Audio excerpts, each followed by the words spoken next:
धर्म स्नेही बंधुओं,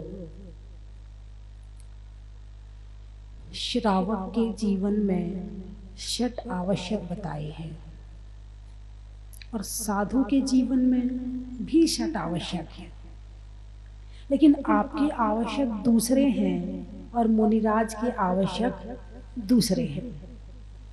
आपके छोटे वाले हैं, उसी का बड़ा रूप मुनिराज के लिए है। समता, वंदना, स्तुति, प्रतिक्रमण, प्रत्याख्यान। आज चर्चा करेंगे प्रत्याख्यान पर। किस पर? प्रत्याख्यान। प्रत्याख्यान का मतलब है त्याग, है ना? आवश्यक त्याग। मुनिराज के पास क्या बचा त्याग करने के लिए? सब तो त्याग कर दिया। घर, मकान, बाल बच्चे, कपड़े, ज्वेलरी, हैं, पैसा, क्या बचा मुनिराज के पास में? एक शरीर बचा है, और क्या बचा है? उससे भी मोह छोड़ दिया। अब क्या बचा है त्याग करने के लिए? फिर भी आवश्यक में प्रत्याख्यान दिया है कि प्रत्याख्यान फिर भी करना है। क्यों करना है? अब क्या बचा त्याग करने के लिए? बोले आहार करके आए, चलो कल तक के आहार का त्याग करो। जबकि त्याग कर चुके थे, फिर भी त्याग पे त्याग, त्याग पर त्याग। आहार का कल तक के लिए आहार का त्याग कर दो। राग द्वेष घटाते चले जाओ, कषाय घटाते चले जाओ, छोड़ते चले जाओ, जितनी छूटे उतनी छोड़ते चले जाओ। क्या होगा? त्याग करने से क्या होगा? अरे बोलिए ना। हर कोई कहता अरे जैन धर्म बड़ा कठिन है, बहुत कठिन है जैन धर्म, बहुत त्याग है, बहुत कष्ट है। कल अपने एसडीएम साहब आए थे, वो भी बोले थे बहुत कठिन है, बहुत त्याग बताया है जैन धर्म में। है त्याग है क्या? पहले तो त्याग को समझे। त्याग क्या है? एक है आत्मा, और आत्मा के अलावा अन्य सारी चीजें। तो त्याग किसका करते हो? आत्मा का करते हो या आत्मा के अलावा अन्य वस्तुओं का करते हो? अन्य वस्तुओं का करते हो। तो अन्य वस्तुएं तो वैसे ही तुम्हारी नहीं है। अरे बोलिए ना। आपने कहा मैं अमेरिका का त्याग करता हूं, तो अमेरिका तो तुम्हारा वैसे ही नहीं है। आपने कहा मैं चीन का त्याग करता हूं, तो चीन तो तुम्हारा वैसे ही नहीं है। आपने कहा मैं शेर शेरनी का त्याग करता हूं, मैं अपने घर में शेर शेरनी नहीं पालूंगा, वो तो वैसे ही नहीं है तुम्हारे। अरे बोलिए ना। जैसे तुम्हारे वो चीन, अमेरिका शेर शेरनी नहीं है, ऐसे ही तुम्हारा शरीर नहीं है। जितना अलग हमसे ये अमेरिका है, चीन और जापान है, उतना ही अलग हमसे ये शरीर है। और जब शरीर ही उतना अलग है, तो शरीर के अलावा जो मकान, दुकान, परिवार, सोना चांदी, कपड़ा, गहना, जो कुछ है, वो भी उतना ही अलग है जितना हमसे अमेरिका अलग है। हमारा अधिकार अमेरिका के ऊपर नहीं है, ऐसे ही हमारा अधिकार इन वस्तुओं के ऊपर नहीं है। हम वैसे ही जमाए जा रहे हैं। ये तो अजीब है, इसलिए मालकियत चल जाती है। एक व्यक्ति से कहो, एक बच्चे से कहना बेटा यहाँ खड़ा करके जा रही हूँ, लौट के आऊं ना तो यहीं मिलना। क्या मिलेगा? नहीं मिलेगा। एक अलमारी जहां रख के जाओ, लौट के आओगे तो कहाँ मिलेगी? वहीं मिलेगी। है यानी अजीब के ऊपर मालकियत करना बड़ा आसान है। बोल सकता नहीं, कह सकता नहीं। एक पंखा चलाया, फर फर फर फर फर हवा देने लगा। जरा बच्चे से कहना बेटा जरा हवा कर, 2 मिनट में कहेगा मैं थक गया। वो पंखा तो कहता नहीं मैं थक गया, वो तो लाइट से चल रहा है। तो अजीब पर मालकियत करने में बड़ी आसानी है, क्योंकि वो बोलता नहीं है, क्योंकि वो विरोध नहीं करता है। उसको पटक दो तो नाराज नहीं होता है, और पुचकार लो तो वो खुश नहीं होता है। उसके पास में महसूस करने की क्षमता नहीं है, वो अजीब है। उस पर मालिकियत जमाना बड़ा आसान है, और जबकि हम उसके मालिक हैं ही नहीं है। एक तुम्हारा छोटा सा बच्चा गोदी में पकड़ो, भागने का प्रयास करता है, तुम पकड़ते हो वो फिसलता है, तुम उठाते हो वो गिरने का प्रयास, नीचे उतारो नीचे उतारो, मुझे नहीं आना तुम्हारी गोदी में। वो जीव है, उसके अंदर महसूस करने की क्षमता है। वो अपनी मालकियत तुम्हारे हाथ में नहीं देना चाहता। उसे जो खाना है वो खाएगा, नहीं खाना है थूक देगा। तुम मुंह में डालोगे वो थूक देगा। तुम उसके मालिक नहीं बन पाते। क्यों? क्योंकि वो जीव है, वो भी अपना मालिक है। लेकिन अजीब का मालिक बनना बड़ा आसान है। सोना चांदी नोट इकट्ठे किए, तिजोरी में रखे, ताला बंद कर दिया, अब वो कहीं नहीं जाएगा। हम इसके मालिक, चाबी मेरे पास, हवा भर गई। क्या हवा भर गई? मैं इसका मालिक हूं। बड़ा आसान है एक तिजोरी का मालिक बनना, नोटों का मालिक बनना बड़ा आसान है, कोई बड़ी बात नहीं है। किसी जीव का मालिक बन के बताओ। बेटा जरा सा और बड़ा होता है, मम्मी चुप रहा करो, हमारे दोस्तों के सामने बोला मत करो, पापा वो वाला मोबाइल लाके दो। हमारे सब दोस्तों के पास में वो वाला मोबाइल है। यानी वो तुम्हें अपने इशारे पे चला रहा, तुम सोच रहे तुम उसके मालिक हो, लेकिन है क्या? वो तुम्हारा मालिक है। एक चोर है, पुलिस वाला, उसके हाथ में हथकड़ी डाल के दूसरी तरफ से पकड़ा है और एक तरफ चोर है। अब कौन किसके पीछे है? पुलिस चोर के पीछे है या चोर पुलिस के पीछे है? वहां मालिक कौन है? पुलिस मालिक है। अभी चोर भाग जाए फिर पता चलेगा मालिक कौन है। चोर पुलिस को पकड़ेगी या पुलिस चोर को पकड़ेगी? भले मालिक बनने का प्रयास कर रहे हैं, हम मालिक हैं नहीं है। सारी दुनिया मालिक बनने का प्रयास कर रही है। घर के सामने नेम प्लेट लगाते हैं, जिसका नाम लिख जाए वो खुश, जिसका नाम ना लिखे वो नाराज। मेरा नाम नहीं लिखा, नेम प्लेट पे मेरा नाम नहीं आया, वो धरती हंसती है। अरे तेरे जैसे बहुत आ गए नाम लिखने वाले, ये मेरा है, ये जमीन मेरी है, ये मेरा, ये मेरा, बहुत चले गए, तू भी चला जाएगा। वो धरती हंस रही है तुम्हारे ऊपर। तो फिर क्या करें माता जी? मालिक ना बने तो फिर क्या करें? छोड़ दे, ऐसे ही छोड़ दे खुला, तिजोरी को खोल के डाल दे? नहीं, काम सारे करने पड़ेंगे। काम करने की मनाही नहीं है। आपको नोट रखना भी पड़ेगा, सोना चांदी भी संभाल के रखना पड़ेगा, ताला भी लगाना पड़ेगा, उसमें चाबी भी संभाल के रखनी पड़ेगी, घर में भी ताला लगाना पड़ेगा। काम सारे करने पड़ेंगे, लेकिन मन में जो मालकियत का विचार है ना, वो विचार छोड़ना पड़ेगा। मालकियत का विचार छोड़ते ही आधी शांति, आधा दिमाग शांत हो जाएगा। मैं मालिक हूं, मेरे से पूछे बिना ऐसा नहीं हो सकता। अरे तुमसे पूछे बिना कितने मर गए? अरे बोलिए ना, कौन किससे पूछ के मरता है? जिसका नंबर आता है चला जाता है। अब तुम नाराज हो जाओ कि हमसे पूछ के नहीं मरा, तो होते रहो नाराज। सब अपने आप को मालिक समझ रहे हैं। मैंने एक दिन और बताया था, अभी जो हमारे चंद्र प्रकाश जी आए थे, मैंने कहा ये प्रांगण उनका है। बोले नहीं माता जी, हम माली हैं, मालिक नहीं है। बस यही भावना अंदर में पैदा करनी है।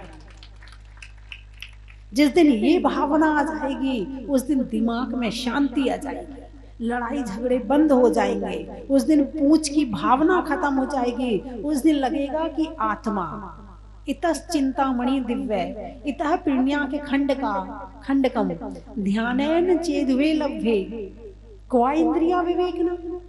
एक तरफ चिंतामणि रतन रखा है और एक तरफ खली का टुकड़ा रखा है, इतस चिंतामणि दिव्य, चिंतामणि रतन रखा, इतस पिण्या के खंडकम, एक खली का टुकड़ा, खली जानते हैं ना जो गाय भैंस खाती है, मनुष्य नहीं खाते हैं, उसका तेल जो जैसे सरसों है, मूंगफली है, उसका तेल निकाल लिया, तेल निकालने के बाद तेल तो तुम ले लेते हो और जो खली बचती है वो गाय भैंस को दे देते हो।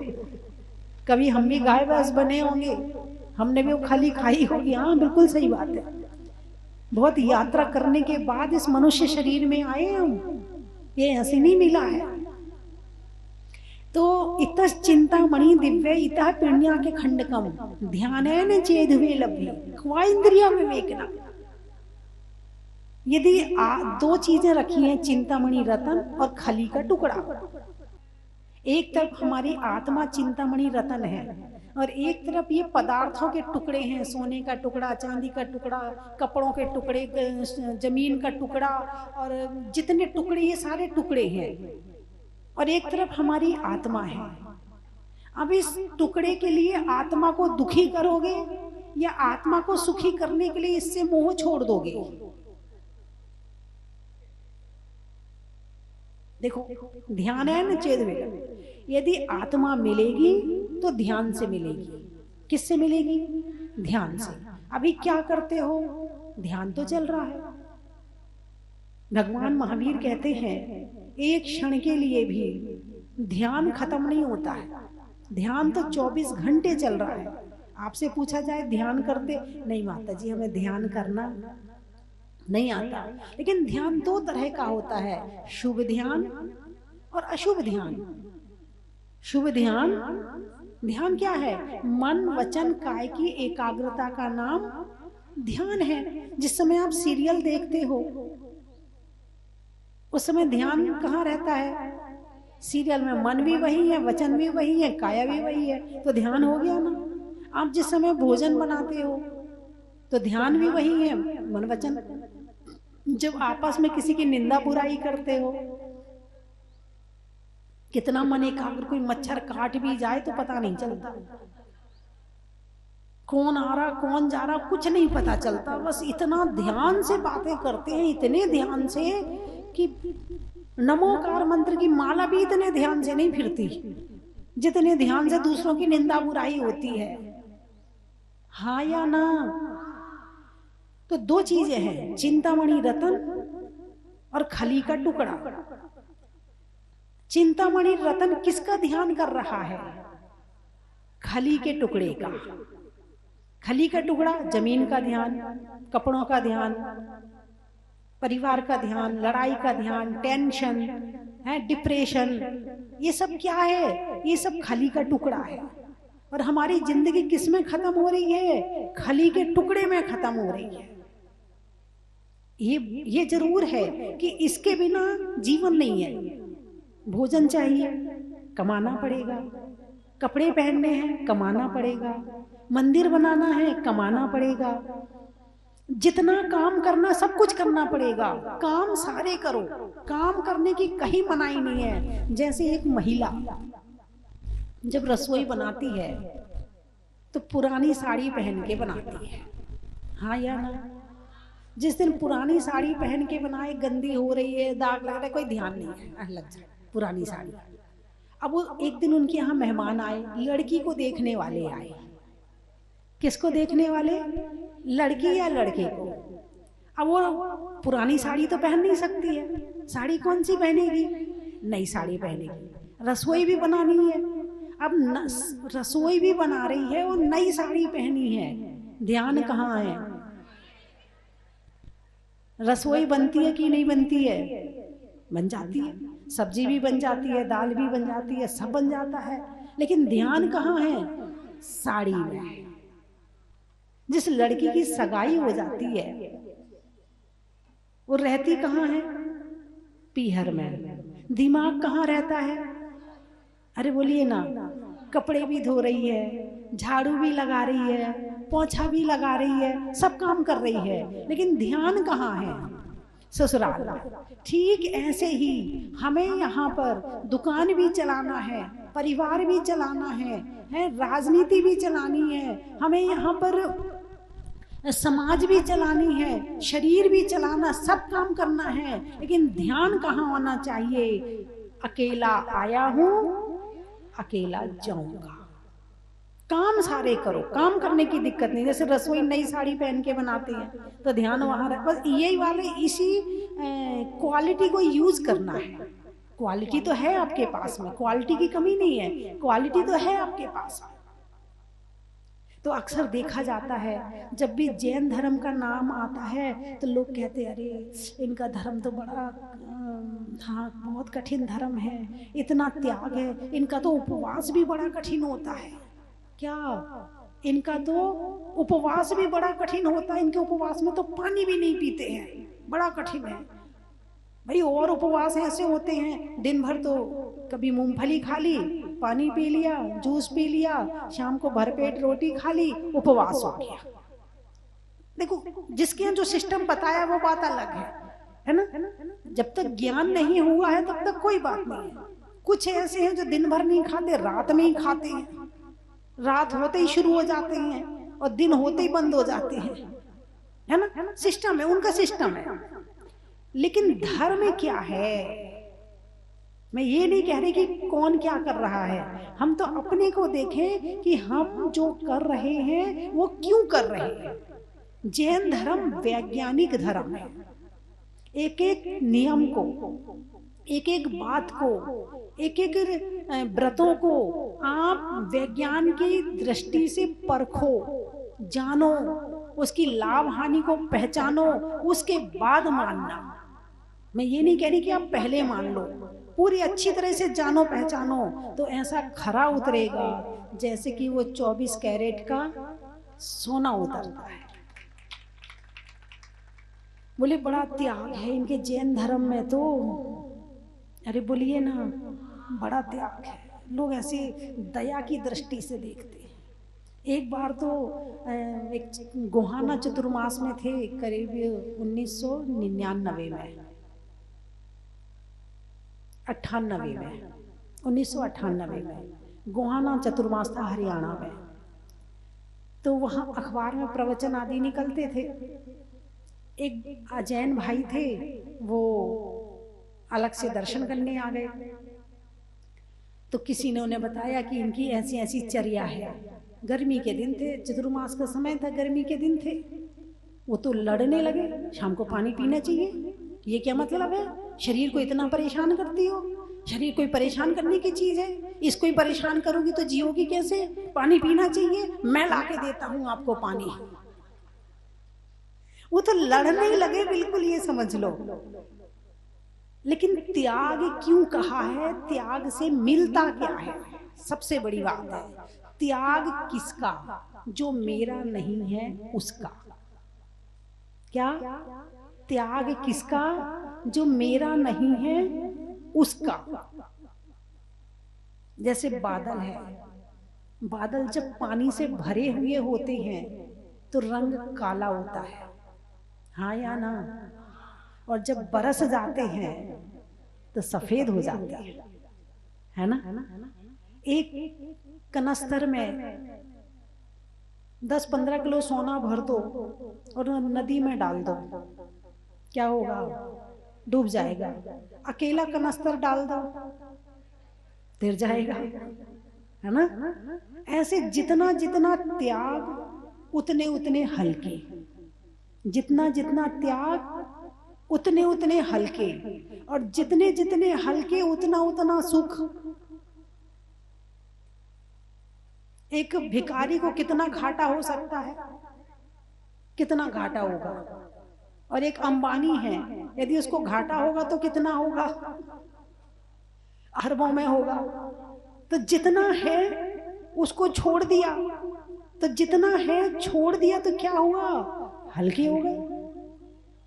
कुआं है, कुआं में से जितना पानी निकालते जाओ, अरे बोलिए ना, और मीठा आता है, स्वच्छ आता है, साफ आता है।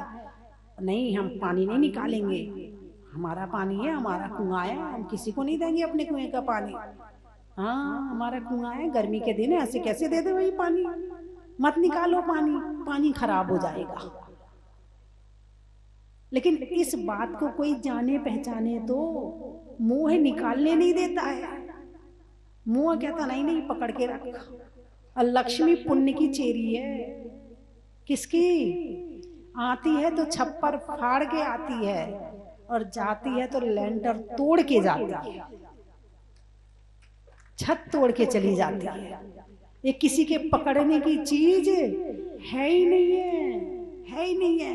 अच्छे अच्छे आसमान तक पहुंच जाते हैं और एक दिन आता कि धड़ाम से नीचे चले आते। क्यों? 12 साल के अंदर वो घड़ा भर जाता है। कितने साल में? 12, कम से कम 12 साल। 12 साल के बाद वो घड़ा कहीं ना कहीं से लीकेज होगा, फूटेगा नहीं तो लीकेज तो शुरू हो ही जाएगी उसमें। काम करो, खूब मेहनत करो। ना कुछ लाए हैं ना कुछ लेके जाना है। जितना कर्म और जितना धर्म करोगे वो साथ जाएगा। ये जो पकड़ पकड़ के रख रहे हैं ना, कुछ भी नहीं जाएगा साथ में, कुछ भी नहीं जाएगा साथ में। तो मैं ये नहीं कह रही कि आप सारा लाके यहाँ दान कर दो, नहीं, बताया है इसके लिए। देखो, श्रावकों के षट आवश्यक में दान है और मुनिराज के षट आवश्यक में प्रत्याख्यान है। प्रत्याख्यान यानी त्याग। दान श्रावक के लिए, त्याग साधु के लिए। दान क्या है? जो अच्छी चीज का और सही जगह उपयोग करने के लिए दिया जाए उसको कहते हैं दान। भले की भावना से, उपकार की भावना से दिया जाए वो है दान। दान में देने के साथ लेने की भावना है। अरे थोड़ा दान पुण्य कर लो, काम आएगा। कहते हो नहीं कहते हो? थोड़ा दान पुण्य कर लो, काम आएगा। देने के साथ लेने की भावना है, लेकिन त्याग में छोड़ना होता है। और कैसे छोड़ना होता है? जीर्ण तृण सम त्यागी। जीर्ण तृण, आप जहां बैठे हैं, कोई एकाध जीर्ण तृण, कोई टुकड़ा पड़ा हो, ये घास के फूस के छोटे छोटे टुकड़े होते ना, ऐसे पड़ा और आपने उठा के फेंक दिया, उसकी याद आई कभी आपको? नहीं आई ना। त्याग ऐसे होता है। और त्याग में देखो, दान में तो देखा जाता है कि अच्छी चीज का दिया जाता है, लेकिन त्याग में अच्छा बुरा नहीं देखा जाता है। जब तीर्थंकर भगवान को वैराग आता है तो वो अपनी संपत्ति का दान करते हैं कि त्याग करते हैं? भाई दान कर रहा हूं, ले ले भाई, ले ले, तू भी ले जा, बहुत अच्छी चीज है, ले जा ले जा। जिसको चिंतामणि रतन जिसकी दृष्टि में आ गया, उसे ये खली का टुकड़ा बेकार नजर आने लगेगा। अब वो खली का टुकड़ा चाहे सोने का हो, चाहे चांदी का हो, चाहे वो मूंगफली तेल का हो, खली का टुकड़ा किसी भी चीज का हो सकता है। वो सब चीज एक सी नजर आएगी। जैसा अभी महाराज जी ने भजन, कितना अच्छा भजन सुनाया, कितना अच्छा भजन सुनाया कि जिनका समता धन कुबेर खरीदने भी असमर्थ कुबेर है। जिनका समता धन खरीदने भी असमर्थ कुबेर है। क्रोध कब आता है? जब किसी वस्तु से मोह होता है और उस मोह में बाधा आती है तो क्रोध आता है। और वस्तु है ही नहीं है तो क्रोध आएगा ही नहीं। और जब मुनिराज ने सब कुछ छोड़ दिया, सोना चांदी हीरा मोती, और ऐसे छोड़ा है जैसे कंकड़ और पत्थर है। कंकड़ पत्थर कहाँ मिलते हैं? अरे बोलिए ना, कंकड़ पत्थर कहाँ मिलते हैं? जमीन में। हीरा मोती कहाँ मिलते हैं? अरे बोलिए ना। हाँ, आपको पता होगी हीरे की खान है पन्ना में, है ना। एक व्यक्ति आए थे, उनसे चर्चा हुई, मैंने पूछा ये हीरा आपको मिलता कैसे है, कैसे निकालते हो? बोले माता जी, जैसे ये नदी बह रही है ना, नदी बहती ना, ऐसे जमीन के नीचे पत्थर की नदी, तेल की नदी, पानी की नदी और एक कंकड़ की नदी भी है। किसकी? कंकड़ की नदी है।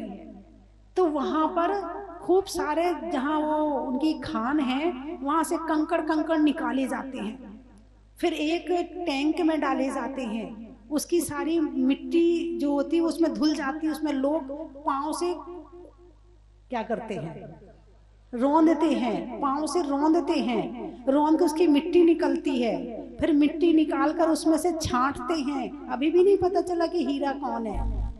पहले हीरा पांव के नीचे आता है। किसके नीचे आता है? पांव के नीचे आता है। उसके बाद फिर छांटते हैं, जैसे चावल बीनते हो ना, ऐसे बीने जाते हैं, उसमें फिर कहीं एक आध दो हीरे निकलते हैं। तो लो कंकड़ पत्थर का बड़ा भाई हीरा है तो कंकड़ पत्थर। तो जिनकी दृष्टि में हीरा और कंकड़ पत्थर समान हो गया, तो हीरा के चले जाने पर क्रोध नहीं और कंकड़ के मिलने पर दुख नहीं, कष्ट नहीं, पीड़ा नहीं। हीरा के मिलने पर सुख नहीं और कंकड़ के मिलने पर दुख नहीं। इसीलिए कहा कि जिनका समता धन खरीदने भी असमर्थ कुबेर है। गुस्सा क्यों आता है आप कारण लिखिए, और जिन जिन कारणों से आता है उन कारणों का त्याग कर दीजिए। फिर गुस्सा आए तो बताना, फिर गुस्सा आए तो बताना, लोग पूछते हैं। बंधुओं, प्रत्याख्यान, त्याग, त्याग की मूर्ति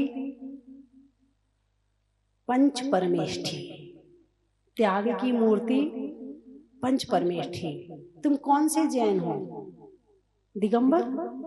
अरे बोलिए ना, दिगंबर जैन होना। दिगंबर का क्या मतलब होता है?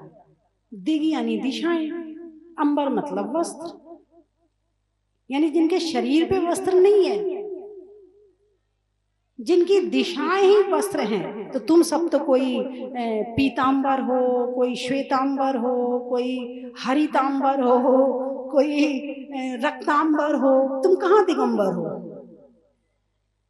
तुम दिगंबर क्यों कहलाते हो? पंच परमेष्ठी हमारे दिगंबर हैं और उनके हम भक्त हैं, इसलिए हम दिगंबर कहलाते हैं। जिनवाणी, अच्छा, महिलाओं में साड़ी का, महिलाओं में साड़ी का, राजस्थान में लाड़ी का और मंदिर में जिनवाणी का। प्रतिक्रमण, भोजन में खमण का, जंगल में श्रवण का और करने में प्रतिदिन प्रतिक्रमण का। पारस, पक्षियों में सारस का, नगरियों में बनारस का और तीर्थंकरों में पारस का। आरती, भारत में भारती का, रथ में सारथी का और करने में प्रतिदिन शाम की आरती का। फूल में कली का, पानी भरने में नली का और तपस्या में बाहुबली का।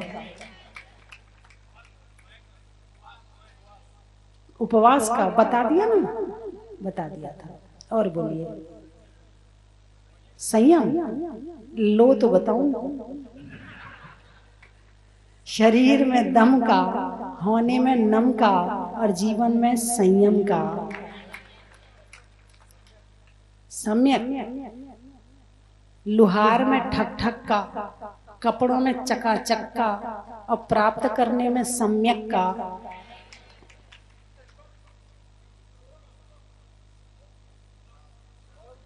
तुम्हारा नाम है क्या? नाम का नहीं बताऊंगी, फिर तो इतने सारे लोग बैठे, इन्होंने क्या बिगाड़ा मेरा।